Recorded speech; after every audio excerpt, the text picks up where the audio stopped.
Salut tout le monde, j'espère que vous allez bien. On se retrouve aujourd'hui pour parler nouveautés maquillage. Donc on va faire un make-up ensemble. On va tester ensemble des produits pour lesquels je n'ai pas encore d'avis, donc ce sera un crash test. Et d'autres où j'ai beaucoup de choses à dire, notamment le fond de teint de chez By Terry, le nouveau. On va également tester ensemble le stick bronzer Chocolate Soleil de chez Too Faced et un blush de chez Nabla, donc ça c'est une nouveauté. Et sur les yeux on va appliquer un fard à paupières de chez Haus Labs. Pour les lèvres je sais pas trop, ce sera soit une des nouvelles teintes des Beyond Blurring, mais je vous les ai montré les autres teintes, mais j'ai bien envie d'en appliquer un aujourd'hui, soit le Pillow Talk Big Lip Plump Gasm de chez Charlotte Tilbury. Je sais pas ce que je vais faire encore au niveau des lèvres, on verra après. Mais on va commencer tout de suite par les yeux avec la crème pigmentée donc de chez Haus Labs. C'est le Rose Gold Shimmer.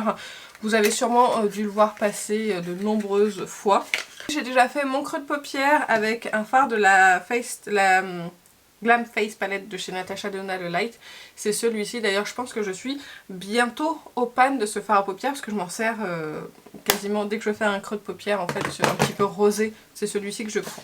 Donc je vais appliquer un petit peu de ce fard à paupières sur ma main. Je vais prendre un pinceau plat. Ça j'en ai, j'ai toujours pas lavé mes pinceaux. J'ai vraiment pas trop de temps en ce moment, c'est compliqué. Je vais prendre un pinceau plat, ça c'est pas ce que j'utilise le plus, donc j'en ai plein. Et je vais appliquer ça sur mes paupières. Faites exprès, il y a un de mes chats qui veut rentrer à ce moment-là. Oh là là, il est trempé en plus. Bon, j'espère que le fard à paupières, il n'aura pas eu le temps de trop sécher. Hop.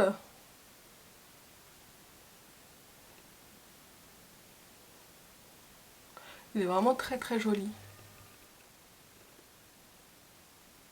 Et il s'applique facilement. Après, il sèche là, hein, quand même. Il faut faire attention parce qu'il sèche vite, mais c'est de la longue tenue. Donc, je suis pas étonnée que ça sèche plutôt vite. Pour éviter que ça bouge une fois sur la paupière. Je sais pas si vous pouvez voir. Comme c'est joli. Mais il sèche très très vite. Je l'ai déjà testé une fois, effectivement. Il tient très très bien. Il n'a pas du tout bougé de la journée. Après, moi, là, j'ai appliqué une base. Ma base Primer Potion de Urban Decay comme à mon habitude, puisque j'ai mis un fard poudre, donc du coup si j'avais pas mis le fard poudre il se serait fait la malle, donc je préfère sécuriser mon maquillage, surtout que je vais rester maquillée longtemps aujourd'hui, c'est très rare, mais aujourd'hui je filme le matin, puis je peux pas travailler là sur mes commandes ce matin, j'attends du stock, donc voilà. Du coup j'en profite pour tourner des vidéos. Et en plus j'ai eu un problème de carte mémoire, du coup je dois refilmer une autre vidéo, mais ça je le ferai juste après et vous l'aurez déjà vu, c'est des produits terminés. Donc voilà au niveau des yeux, j'espère que vous pourrez voir la lumière et les paillettes de ce produit. C'est un très très joli fard à paupières, très pailleté. Les paillettes sont quand même assez grosses sur les yeux, je trouve, par rapport à sur la main. Mais ça reste quand même très joli. Après, j'irai pas me jeter sur toutes les teintes. Pour moi, c'est un très beau fard à paupières, mais voilà, rien d'exceptionnel. J'ai vu la teinte Gold quand même, qui a l'air très jolie, mais je sais pas si, j'aimerais la teinte. Et comme je ne peux pas swatcher, puisque je n'ai pas accès à un Sephora, et que Haus Labs d'ailleurs n'est pas dans tous les Sephora, il me semble. Du coup, je vais m'en tenir à cette teinte-là, qui est ma foi quand même très très très jolie. Je pense qu'au doigt, elle aurait été très bien aussi à appliquer. Je pense que ça aurait été encore plus rapide. Ouais, elles se font un petit peu mieux du coup au doigt. C'est plus joli. Du coup, on la travaille plus facilement, je trouve. Mais bon, au pinceau, ça se fait aussi. D'ailleurs, vous ferez pas attention à mes sourcils. J'ai quasiment un mono-sourcil. Hein. Non, j'exagère, mais j'ai perdu ma pince à épiler. Du coup, j'en ai recommandé une et je crois qu'elle arrive soit aujourd'hui, soit demain. Je sais plus exactement quand. Je crois que c'est demain que ça arrive. J'ai recommandé une pince à épiler chez Sephora parce que du coup, je ne peux plus m'épiler les sourcils. Donc ça commence à être compliqué. Là, j'en ai tout là, à épiler. Moi, je suis servie en sourcils. Hein. Ils se sont pas dit on va équilibrer les sourcils et les cils. Non, on a tout mis dans les sourcils.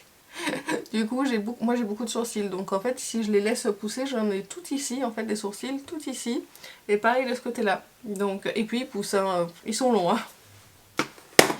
Si j'épile pas, c'est en jachère après. Hein.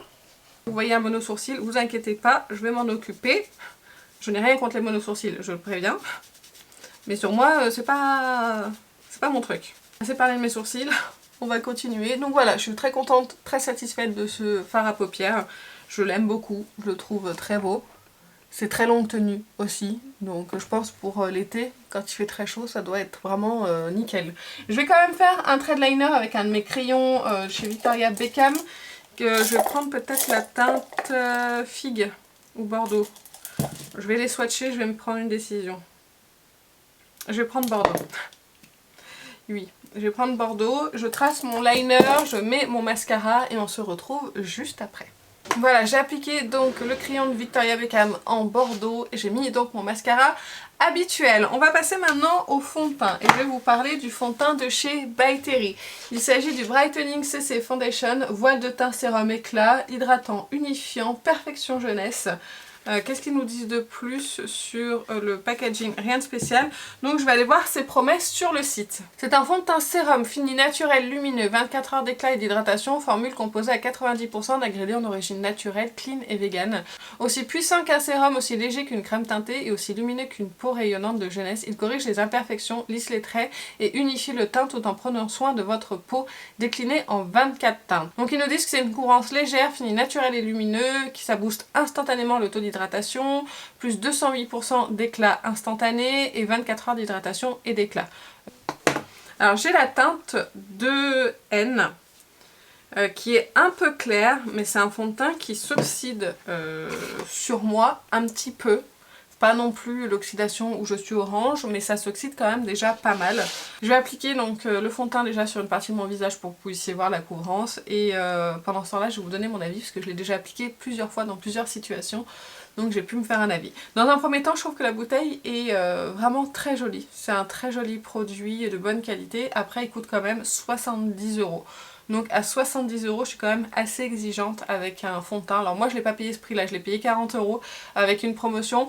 Mais même de 70 € de base, je pense que le fond de teint, il faut vraiment qu'il soit nickel. J'ai vu quand même beaucoup de retours négatifs sur ce produit, qui marque la peau, qui fusionne pas, qui va se loger dans les petits pores, etc. Je vais vous en dire un petit peu plus juste après. Donc dans un premier temps, je prends mon éponge et je vais mettre une pompe. Déjà, je suis très étonnée par la texture de ce produit puisque c'est un fond de teint qui est dit sérum. Honnêtement, je m'attendais à ce qu'il soit liquide en fait. Tout simplement, qu'il soit pas crémeux comme ça. Donc vous voyez, c'est quand même clair. Mais une fois qu'il sera appliqué, ça sera pas si choquant que ça puisqu'il va s'oxyder. Donc comme je vous ai dit, je l'ai appliqué plusieurs fois. À la base, je voulais juste vous en faire une revue sur Instagram. Et en fait, j'ai quand même pas mal de choses à dire sur ce fond de teint. Donc je voulais quand même compléter sur YouTube. On a quand même un petit peu plus de temps. À la base, je voulais pas vous en parler ici, mais bon, tant pis. Donc en fait, c'est un fond de teint qui est vraiment une courance légère. Faut pas vous attendre à plus de courance que ça. Qui s'oxyde aussi un petit peu. C'est plus si clair que ça en fait une fois qu'il est appliqué sur la peau. Et en même temps il est léger, donc une fois qu'il est appliqué, vous voyez, on se rend moins compte que c'est trop clair. On dirait que même c'est la bonne teinte. En fait c'est un coup oui, un coup non ce fond de teint. Quand il fonctionne sur moi, il est vraiment très joli. Ça fait une jolie peau avec un éclat naturel, une belle lumière comme si je venais d'appliquer des soins sans faire gras. Il est imperceptible sur la peau. Après heureusement il a une courance légère, donc s'il se voyait sur la peau ce serait un petit peu gênant, mais c'est pas tout le temps le cas. Je vais vous expliquer juste après. Vraiment quand on est dans des bons jours en fait, il se comporte bien. Il est joli, il tient bien, il fusionne bien avec la peau, il se voit pas. Et dans les moments où on est dans une mauvaise passe, comme aujourd'hui, j'ai l'impression, alors c'est mitigé là aujourd'hui, et il va, dans ces mauvais moments, il va mal fusionner avec la peau. Je vais avoir du mal à le faire accrocher à certaines zones comme mon nez par exemple, il va pas accrocher, je vais être obligée de repasser plusieurs fois dessus, attendre qu'il sèche, repasser un petit peu pour arriver à quelque chose et parfois même appliquer du correcteur à cette zone là pour vraiment que ça soit unifié correctement. J'ai remarqué que selon ce que j'appliquais en fait juste avant, ça va être catastrophique. Bah, le pire, c'est quand j'applique rien, c'est juste après ma routine de soins, ce que je suis en train de faire juste là, bah, c'est là où ça va être le plus compliqué, parce qu'en fait, il fusionne pas, il a beaucoup de mal à fusionner avec la peau. Là, par exemple, là, c'est compliqué, j'ai l'impression que j'ai du mal à l'étaler, alors que je l'ai très bien étalé juste avant. Ouais, là on est dans une mauvaise journée, j'ai pas appliqué de base en fait avant pour pouvoir voir, me refaire un avis en fait. Et il a vraiment du mal à fusionner, il a vraiment du mal à accrocher, et il a du mal à être joli. Il fonctionne bien quand j'applique la Brightening CC Serum juste avant.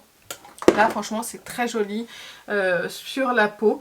Ou quand j'applique une base hydratante, j'ai même essayé avec celle-ci hier et ça s'est super bien passé avec la Milk qui est hydratante. En fait, je trouve que c'est un fond de teint qui se dit soin mais qui manque d'hydratation. Je trouve que pour les peaux sèches, voire même normales, c'est une texture qui est trop sèche. Ça manque, je trouve, d'hydratation et d'un peu d'émollient pour que ça se fonde correctement à la peau. Enfin en tout cas c'est mon avis, c'est ce que j'ai pu remarquer avec ce fond de teint. J'ai réussi peut-être 1 ou 2 fois, parce que j'ai dû l'appliquer à peu près 7 fois. J'ai réussi 1 ou 2 fois à avoir un très joli rendu et un très joli finish, j'étais très contente et en plus j'avais une très jolie peau, un très joli éclat tout au long de la journée. Là vous pourrez vous dire tiens c'est joli mais en fait de près ça l'est moins, et encore aujourd'hui c'était pas le pire. Il y a eu des moments où je me suis même démaquillée. Il y a eu une journée, la première fois que je l'ai appliqué, je sais pas ce que j'avais mis juste avant mais je me suis démaquillée, c'était catastrophique, vraiment c'était catastrophique. Là sur le front par exemple c'est pas terrible. Si j'avais appliqué une base juste avant je pense que ça aurait été mieux.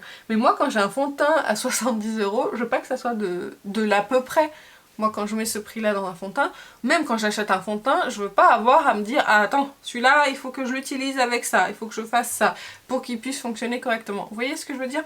Pour moi c'est pas un bon fond de teint, c'est pas un fond de teint qui fonctionne et j'ai l'impression que je ne suis pas la seule à avoir ce genre de problème. Mais sachez que si vous l'avez et que vous ne pouvez pas le revendre, essayez de mettre une base un petit peu plus émolliente dessous. Peut-être que ça, peut-être, hein, je dis bien peut-être que ça pourra aller mieux. Moi c'est un fond de teint que je ne valide pas du tout. Il est trop instable, j'ai pas les mêmes résultats au quotidien selon ce que j'ai appliqué avant, selon... oh là là, non c'est pas possible, là vous voyez, encore une fois c'est difficile de le faire fusionner.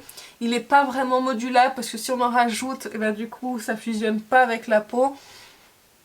La seule promesse qui est respectée pour moi, c'est l'éclat naturel quand il fonctionne. Vous voyez, là, ça y est, sur le nez, ça ne veut pas accrocher.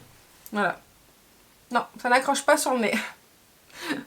Pourtant, et c'est pas l'éponge le problème, hein. Ça, c'est une éponge qui est toute neuve que j'utilise pour la première fois aujourd'hui.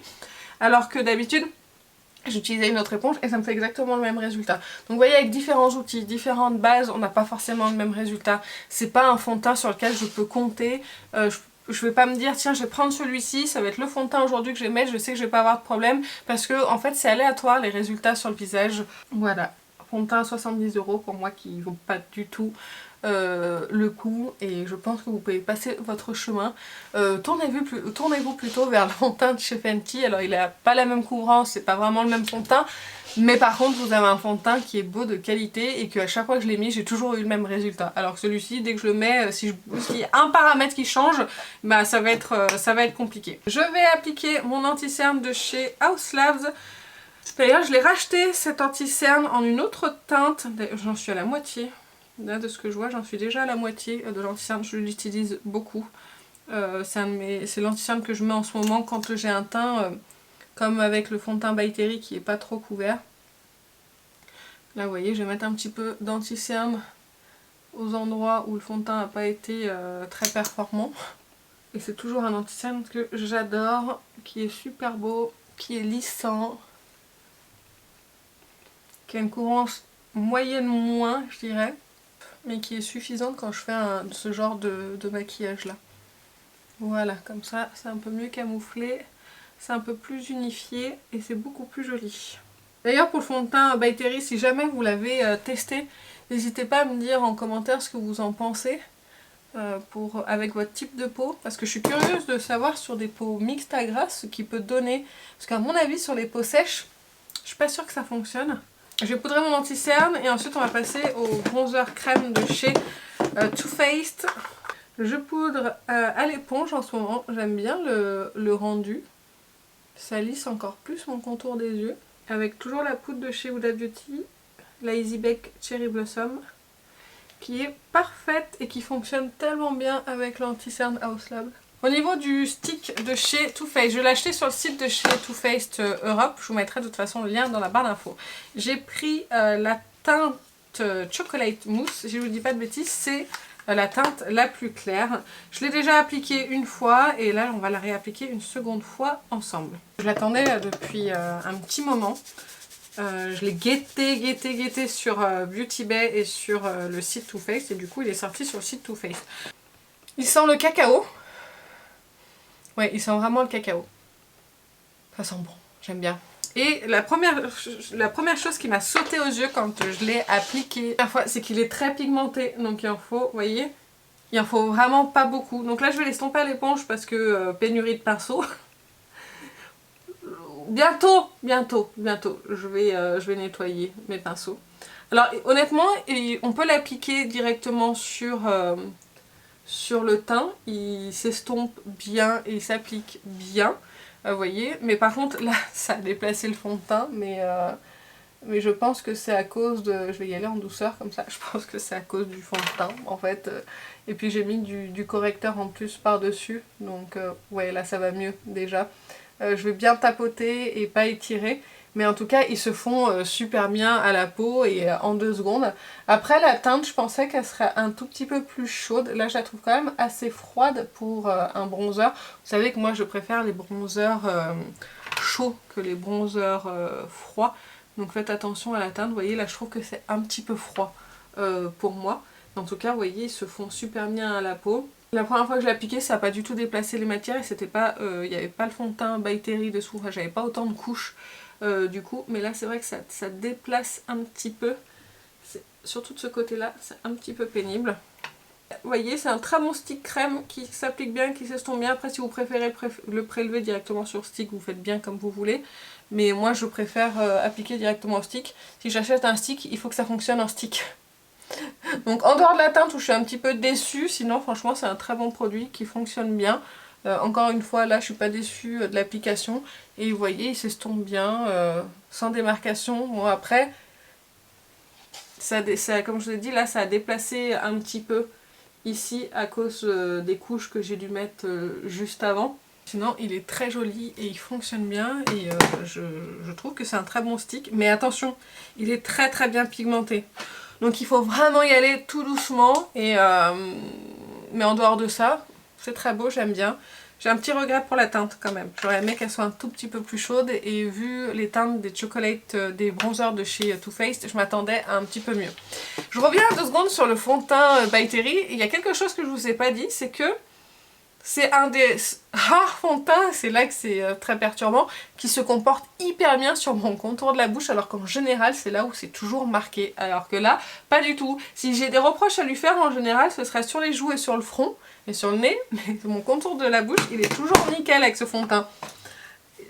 Ce fond de teint est un mystère, honnêtement ce fond de teint est un énorme mystère, je ne le comprends pas, j'ai du mal à le comprendre, mais bon. Je vais poudrer mon teint toujours avec ma poudre de chez Too Faced que j'essaye de terminer. Je vais poudrer très légèrement, j'ai un blush à appliquer avec vous. Voilà, donc je vais passer au blush, il s'agit d'un blush de chez Nabla. C'est le Close Up Blurring Powder Blush en teinte Lucky Rose. Et c'est un blush qui est censé flouter la texture de la peau. Donc j'ai hâte de voir ça. Donc voilà au niveau du packaging comment ça se présente. C'est petit, hein. Je préfère vous le dire. Il y a combien de grammes? Il y a 5 grammes. Et je l'ai payé, alors il coûte 23 €, mais j'ai eu moins 20% dessus, directement sur le site de Maki Beauty. Voilà. Et voilà. C'est une texture vraiment hyper fine, toute douce. C'est une jolie teinte. J'en ai pris une autre de teinte, mais je la voyais pas comme ça sur le site. Je la voyais pas... Pour moi, là, c'est une teinte de bronzer, ça. C'est pas une teinte de blush. C'est la teinte Satisfaction. Vous voyez, pour moi, ça, c'est clairement un bronzer. Donc, si jamais ça fonctionne en blush et que j'aime beaucoup, bah, moi, j'aurais un bronzer. Allez, je vais prendre un pinceau. Celui-ci de chez Smashbox. Je vais en prendre un petit peu, parce qu'il m'a l'air quand même bien pigmenté. C'est un tout petit peu poudreux, mais pas trop.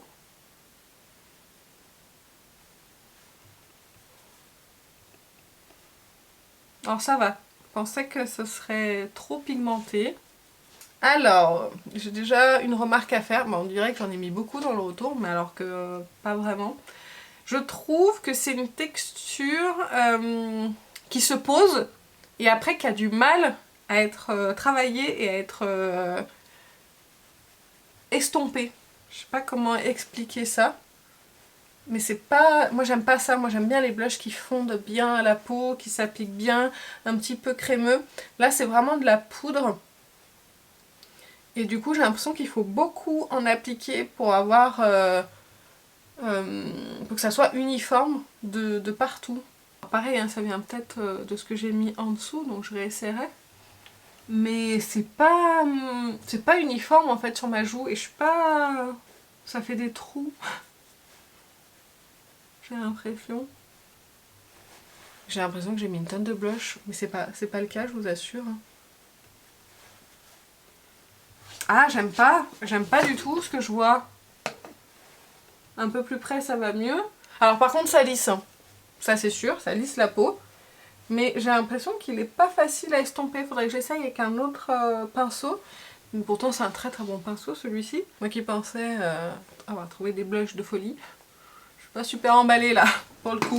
Je vais l'estomper un petit peu avec mon éponge parce que j'ai l'impression que dans le retour c'est beaucoup. Mais j'aime pas le rendu, on dirait. Ah, honnêtement, ça fait blush de bas de gamme, de mauvaise qualité, comme si ça accrochait pas quoi. Ah Nabla, je suis déçue, moi qui adorais vos rouges à lèvres là, je m'attendais à avoir quelque chose de vraiment exceptionnel. Là c'est pas terrible. Je les réessayerai quand même par-dessus autre chose, hein. Par-dessus une routine de teint habituelle que je connais, voilà, dont j'ai l'habitude pour être sûre. De loin comme ça va, mais dès que je regarde un peu de près, je suis pas super emballée par le fini en fait. Je trouve qu'il a du mal, voilà, à accrocher, que c'est pas uniforme sur la peau. Après, bah, je vais fixer mon teint, je le fais hors caméra avec ma brume de chez ELF et je reviens. Réfléchis, je vais appliquer le Beyond Blurring en teinte Nocturna de chez Nabla. Je réappliquerai dans une autre vidéo celui-ci ou sur Instagram ou autre. Je l'ai déjà appliqué en fait hier et du coup j'ai pas envie de le réappliquer aujourd'hui, j'ai envie de mettre autre chose. Donc voilà. Donc c'est la teinte, comme je vous ai dit, Nocturna des Nabla Beyond Blurring. Blurring. Je vais vous faire un swatch. Voilà, ils sont plus pigmentés sur les lèvres parce que les lèvres s'accrochent un petit peu plus pour le rouge à lèvres. Donc on est sur un violet. C'est pas le genre de teinte que j'ai l'habitude de mettre, mais avec cet effet flouté, je trouve que c'est pas trop mal. C'est bizarre, non? Vous trouvez pas? En fait, j'ai pas l'habitude de me voir avec ce genre de teint. Je mets rarement du violet sur les lèvres, c'est particulier, mais c'est pas vilain. La texture toujours la même, toujours une belle texture qui lisse la peau. C'est chouette, hein. Allez, on va se faire un petit récap des produits, hein. Le produit de chez Haus Labs, où es-tu, mon ami? Ah, tu es là. Très bien. Vous voyez, sur les paupières, c'est très joli. Ça fonctionne bien. Faites attention aux paupières sèches, peut-être, parce que comme c'est un produit longue tenue, que ça vous assèche pas la paupière. Mais sinon, c'est un très très joli produit voilà, que j'apprécie, que j'aime beaucoup, qui est très beau, qui tient très bien. Ça ne bouge pas du tout de la journée. Donc voilà, rien à dire de plus dessus, je rejoins l'avis général. Après je vous ai dit, hein, j'irai pas non plus, c'est pas le coup de cœur de l'année, donc j'irai pas racheter non plus d'autres teintes, mais je le trouve vraiment très bien. Le fond de teint, bon, on a compris, c'est je t'aime moi non plus, c'est un coup oui, un coup non, mais plus non que oui. Je sais, je suis pas convaincue par son teint, je trouve que pour le prix, c'est trop aléatoire les résultats, donc je veux pas d'un résultat aléatoire avec mon fond de teint, même que ça soit du petit prix hein, d'ailleurs, petit prix, grand prix, mais je suis encore un peu plus exigeante avec un fond de teint qui coûte 70 € qu'un fond de teint qui en coûte 5 ou 10 € par exemple. Quand je me regarde de loin comme ça, c'est joli, c'est satisfaisant, j'ai une jolie lumière qui se dégage du teint, c'est très beau. Et vous voyez finalement la teinte n'est pas si claire que ça puisque ça a fusionné et que ça... parce que ça s'est oxydé. Donc ça j'ai déjà vu d'autres personnes dire que ça oxydait. Donc finalement la teinte elle n'est pas si claire que ça. Et aussi j'ai oublié de vous dire, il sent très fort la rose de chez By Terry. Ça me dérange pas plus que ça parce qu'une fois que c'est appliqué ça sent plus. Mais si vous détestez vraiment cette odeur, je vous le précise. Mais je trouve que voilà, il colle pas vraiment à ce qu'il dit, en dehors de la couvrance légère. Sinon le reste pour moi c'est pas bon. Le blush de chez Nabla, c'est un blush un petit peu en transparence qui a du mal à accrocher, qui a du mal à fusionner, je trouve, avec la peau. Je vais retester puisque c'est peut-être aussi le fond de teint qui ne va pas. C'est fort possible. Donc je reteste et je vous dis, le rouge à lèvres, toujours aussi satisfaite de cette texture de rouge à lèvres. C'est vraiment très très beau. Et en plus c'est modulable. Mais c'est vraiment que cette teinte me perturbe. J'ai pas l'habitude de me voir avec du violet sur les lèvres. Et ça me fait très bizarre. Voilà, je vous montrerai les 2 autres teintes que j'ai achetées un petit peu plus tard. Donc en tout, maintenant j'ai les 6. Comme ça au moins, il n'y a plus de questions qui se posent, je les ai toutes. Enfin voilà, j'espère que cette vidéo vous a plu. Si vous avez un avis sur les produits, n'hésitez pas à le dire en commentaire, ça m'intéresse. Sur le fond de teint, by Terry, parce que bon, quand même, c'est pas terrible. Et que voilà. Beaucoup l'ont testé, je sais que ça fait pas l'unanimité, donc dites-moi tout ça en commentaire. Sur ce, moi je vais vous laisser, je vous fais plein d'énormes bisous et je vous dis à très bientôt. Salut!